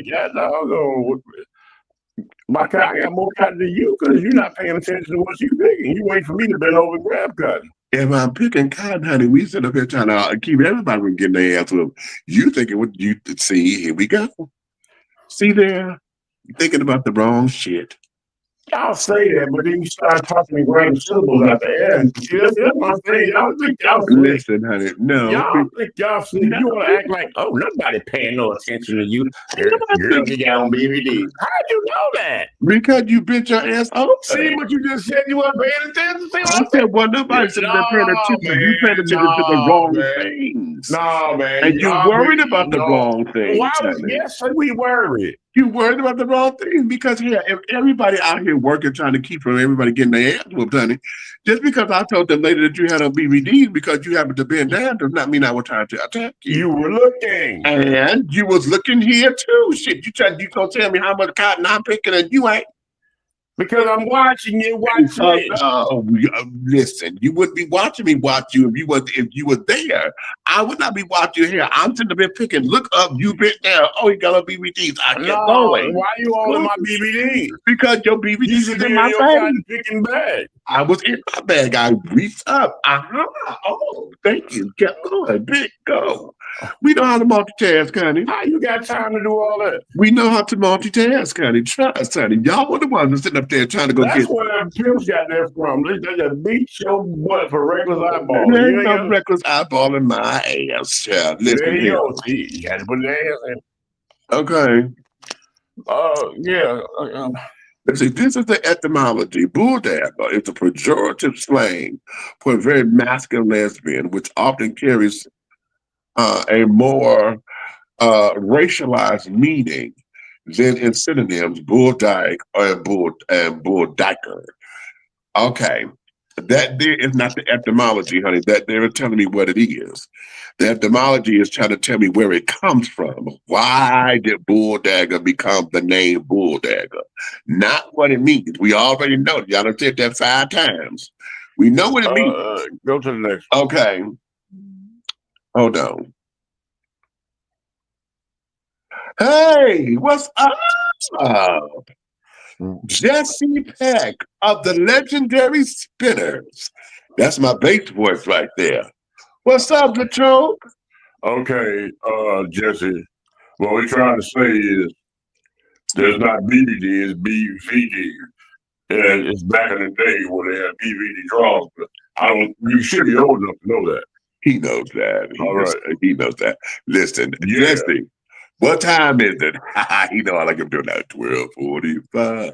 Anyway, that's my shit. You know when my voice started changing, I finally told him this after years. It was 2 guys at Cody High School, honey, that God made me melt. Okay, make me fucking melt. Jesse was one of them.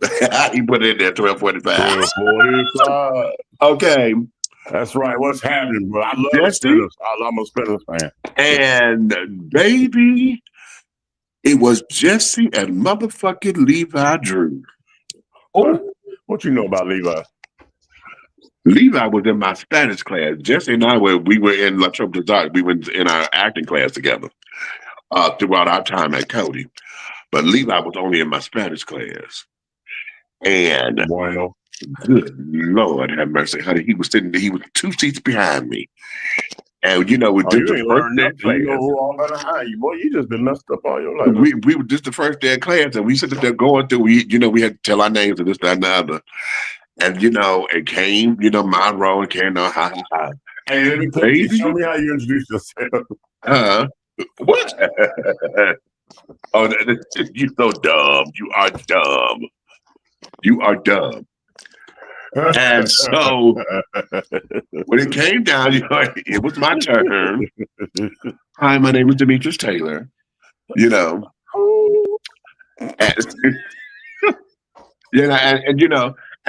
I was always one whenever they did the role, honey. I never said here. I always said present. Okay. Shut up. We got back. I think Ella was behind. No, not Ella. No, that wasn't her name. She always said Ella because the word is ella for girl in Spanish. She always said Ella, and she used to tickle me. But Levi sat behind her. All of a sudden, we just heard this word, Levi Drew. I said, "Oh, we."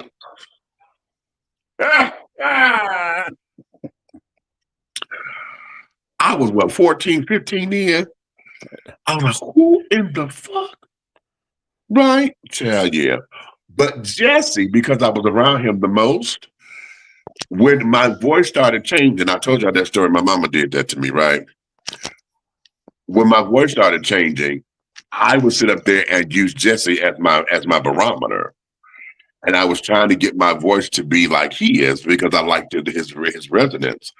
But then, because I was becoming a baritone bass, I was losing my tenor and all of my falsetto, and I didn't like it.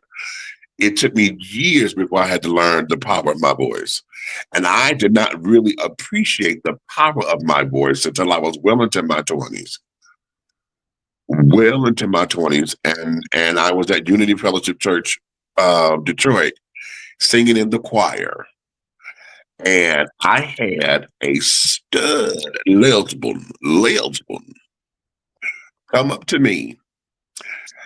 She said, Man, your cousin said, she said, when you heard his voice, it made you clutch your pearl. yes, Emmanuel, baby, I clutched, and we all, I was like, oh, and we all leaped and turned around because I had to look at his face. I wonder what he's doing now.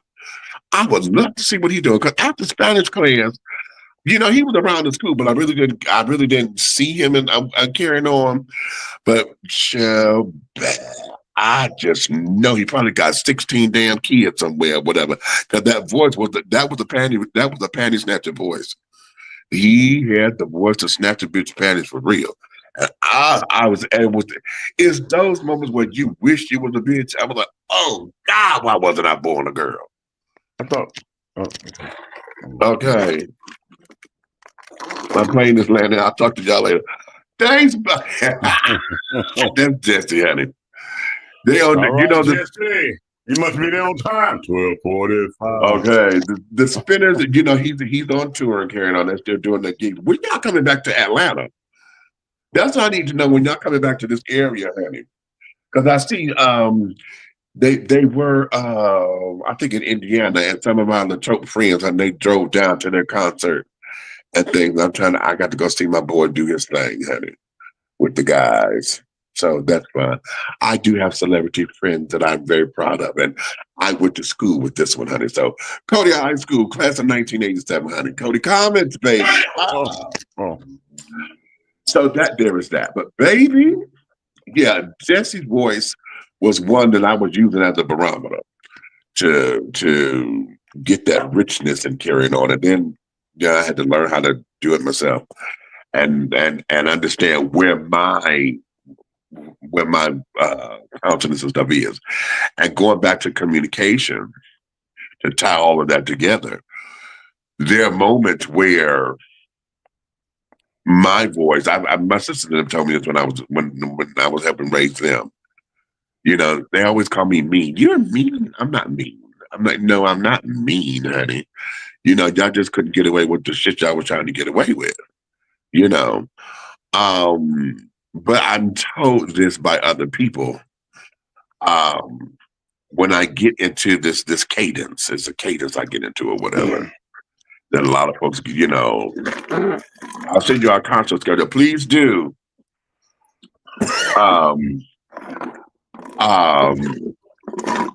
We will. I get into this whole thing. So again, going back to, do we really know how to accept a man sharing his feelings? Or are we ready to discount it and say he being argumentative because you don't want to hear him? You don't want to pay attention to him. You discredit or devalue what it is and then blame him for not sharing. Blame him for not communicating with you. And then you make it his fault because the only communication that you accept is his sex. You want to sit down there as long as he's sitting up there and giving you the good sex or whatever, taking out all that aggression. Again, when we talk about sex becoming violent, you want him to do this and do this and do this. And some of y'all have set up there. I know sisters who sat up there and said they piss him off on purpose so that he can take it out on them physically in the bedroom. The thrusts become that way, you know. That's disgusting. Okay, at the end of the day, sex is not supposed to hurt. It's not supposed to hurt, you know. But we have folks who do that, you know.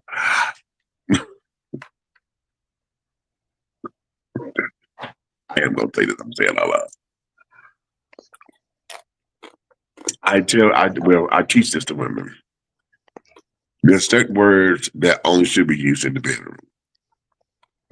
Okay? Because if it's done correctly, it will guarantee a successful evening. Okay? And I tell my sisters this all the time. Girl, if you really need him to just give you one old delicious old piece of dick, I said, call him a bitch when he fucking you.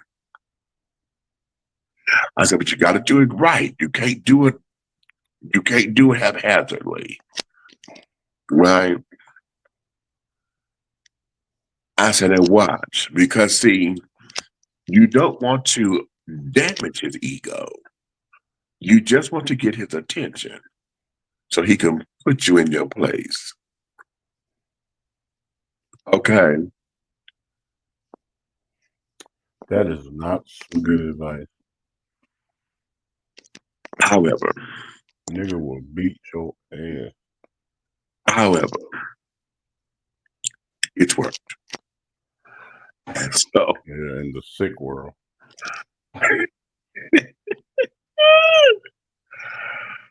so you know, I've given that advice.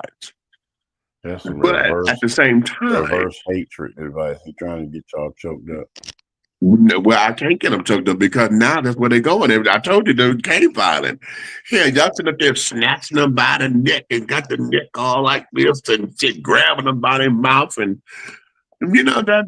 I don't know nothing Whatever. about it. You know, so that's where we are. I'm a lover, not a fighter. Yeah. Okay, right. Okay. I don't know nothing about all that. So I'm a that there slow, is that. deep, But passionate lover. All the way up to 12:45. Yeah.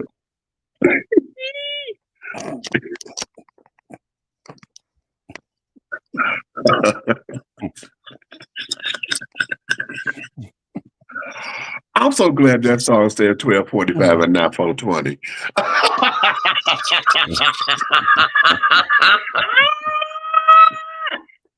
Ooh-wee. I'm so glad. Anywho.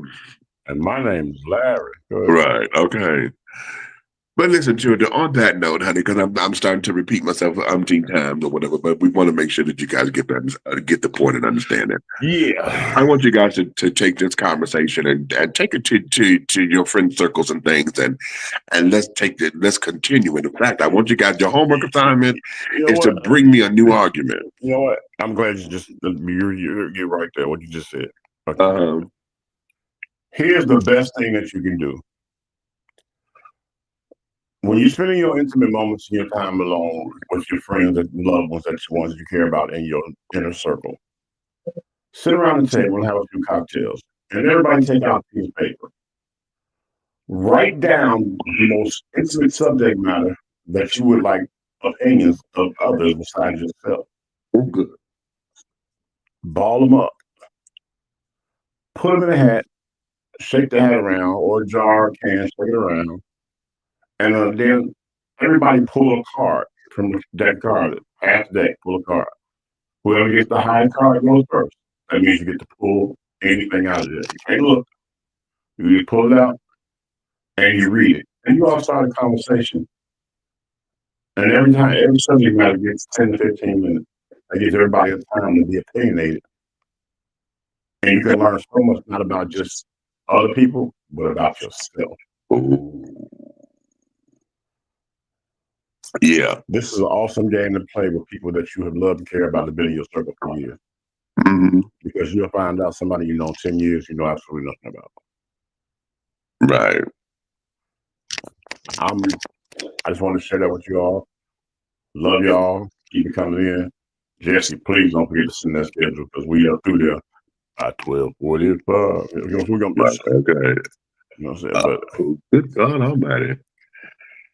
It's a good day. It's a good day. It's a good day. Let me do a shout out. Today is, I don't like to date the videos or whatever, because when you look at it in the archives, especially years and years ago, or if I'm replaying the audio, it has a timestamp. So, but I have to, because regardless of what the timestamp is, this day will never change, because today is July 18th, and it happens to be the 30th birthday of my second nephew, Mr. Kevin Artist Taylor. Okay. And I called him earlier. He was at work, and we haven't spoken today, but I wanted to shout out my nephew and let him know that his uncle, honey, is really thinking about him today. And I just love my babies, honey. I love all of my nieces and nephews and all my grandnieces and nephews that carry on, because they are the Taylor legacy. You know, that's our next wave. It's the extension of the bloodline. You know what I'm saying? And those kind of things are very important to me, to see how they matriculate and grow as young people, okay, young adults or whatever. But he's 30 years old today. So that's 3 of the 4.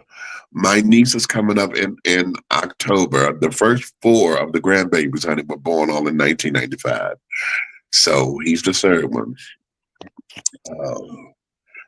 And there is that. So happy birthday to Mr. Kevin Artist Taylor Sr. Happy for the first, honey. birthday, KT. Happy birthday, KT. It's the 30th year for you, G. Happy birthday, KT.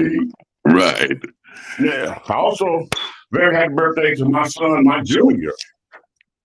It's his birthday weekend. And we're going to give him all the blessings and love and everything. And I just need everybody to keep him up in your prayers, keep him strong, so he's not going to come on back home to us. He got a lot of stuff going on in his life. But we're going to get it right. We're going to get it done. All I can tell y'all is he's a strong young man, and I've invested a lot of years in his life. So at the end of the day, fathers be fathers. Oh. Okay. And that's all I have to say about that. Because it's about 12:45. Right. Okay.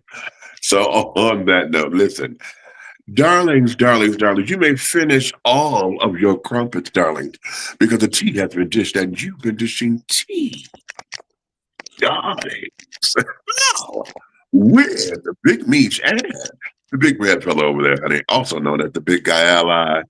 Okay, and in the absence of Auntie Nikki, honey, she's working her way back, honey. She working her way back to where she's going to be here regularly with us and things of that nature, honey. Listen, we love you. We thank you. We are still, we thank you for our 16 years of being dishing tea with Big Meach and all of that. On the 31st of this month, we will be celebrating the 2nd anniversary of no, I'm sorry, it's the 1st anniversary. It's the 1st. I started last year. This is WTEA Radio's. This will be our first year of totally broadcasting on our own station. So I did that last year as an anniversary gift to ourselves to expand. And so, yeah, WTEA Radio, and of course, WAHR, which happens to be Big Red Station. That's our brother station. So when y'all see that's the 2 of us together. He's been in the radio business longer than me, and doing the thing. So I'm trying to cut my chops and carrying on following him. I got bit by the bug because it was like I was doing the radio show. Right. And all of a sudden, child, last year, it was like, what? He said, I've been waiting on you to say this. I said, oh my God. I was going into studios and carrying on, and this one particular studio I was in, I just got bit. I said, it's time. We need to have our own full station. So WTEA Radio, powered by Live365.com. Go there, type in WTEA, type in WAHR. You will find both of our stations there. Put them on your like, and how you got all kinds of music. You get vintage dishing tea episodes carrying on. We have resident DJs over there. Oh yeah. Okay, and we, on both stations we got resident DJs and spotlighted DJs who bring in their mixes and things of that nature. Come on over there, have a real good time, honey, and take yourself back down memory lane and some things.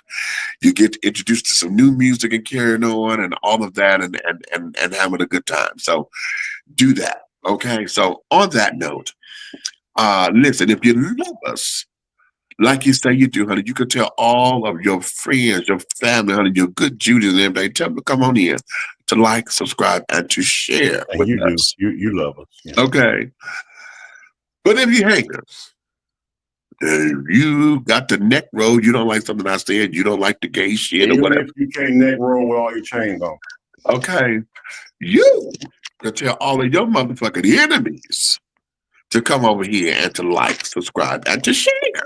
Because one of the things that you guys would understand is that everything that we're doing over here at Three the Hard Way, this, you know, we call it, I like saying the syndicate.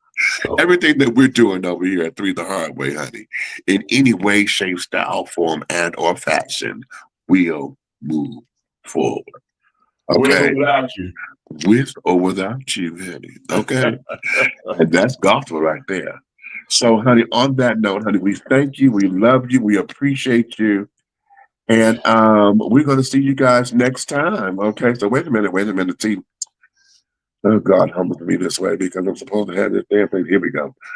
So to have this part ready. And I want to say shout out to all the goofies that thought they were gonna stop my shine by running their mouth.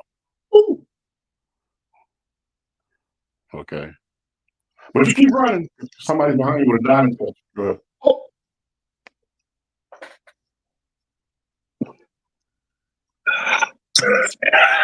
I can't even get my note. Never mind back.